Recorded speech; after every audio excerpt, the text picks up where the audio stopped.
Today's South Carolina primary is a crucial test for former two-term Governor Nikki Haley and her effort to puncture former President Donald Trump's air of inevitability. Trump has big leads over Haley in both an average of Republican primary polls nationwide and in the count that really matters, the number of delegates already allocated. Thalicia Eady of South Carolina Public Radio is at Haley Election Night headquarters in Charleston right now. Thalicia, what was the message, the competing messages from these two candidates as in this campaign? Yeah, John, so over the past few days, we've seen both candidates kind of crisscross the state, spending notable time in just about every region of the state trying to get their messages out. For former President Trump, we saw his consistent message that he is the person that the party needs to elect. He is the person that can unite the country and make America great again. A very consistent message that we've been hearing from him since his time in the office, if I'm being frank.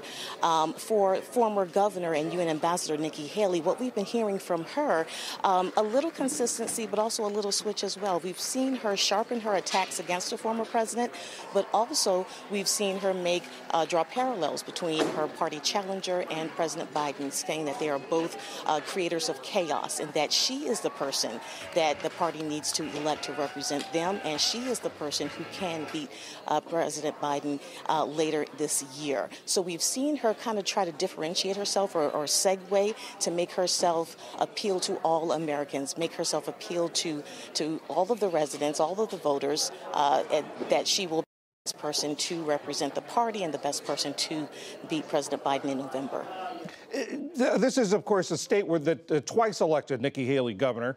Where did the big-name Republicans, the elected office holders, the Republican Party officials, where did they end up lining up in this campaign?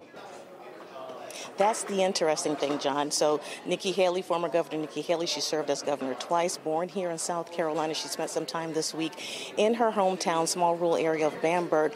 But even though this is her home state, she does not seem to be making traction, she has not been able to make those steady or those deep or loyal connections that former President Trump has. So the only major party member that supports her, who has vouched for her, if you will, is Congressman Ralph Norman. We actually spoke with him. One of our reporters spoke with him earlier this week. But all other senior party leaders, they have endorsed, supported, been on the campaign trail, had photo ops with former President Trump. So South Carolina is Nikki Haley's home state, but you often hear people say that this is Trump country.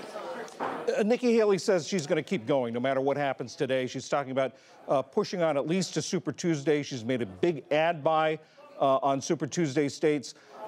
Does she see, or does her campaign see a path to the nomination for her, or is there another rationale for her staying in the race? I think a little bit of both. She's staying in the race. She's vowing to stay in the race because she can. And then we also hear her say that she's not going to pull out because she wants every voter, every American to have their voice heard. Everyone should be able to vote. I think that's a part of the messaging to differentiate herself from former President Trump as well.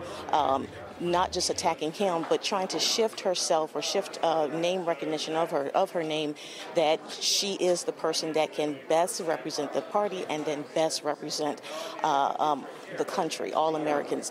She recently told Fox News that you do not shun people when you're running for president. You don't shun people who may be different from you or may have different views from you. So again, trying to shift a little bit in the middle, if you will, to let all residents know that, I may not win South Carolina tonight. Let's get to Super Tuesday. Let's get further down the road because I am the better candidate for the party and for the country. Thalicia Eady of South Carolina Public Radio at Haley headquarters in Charleston, South Carolina. Thank you very much. Thank you.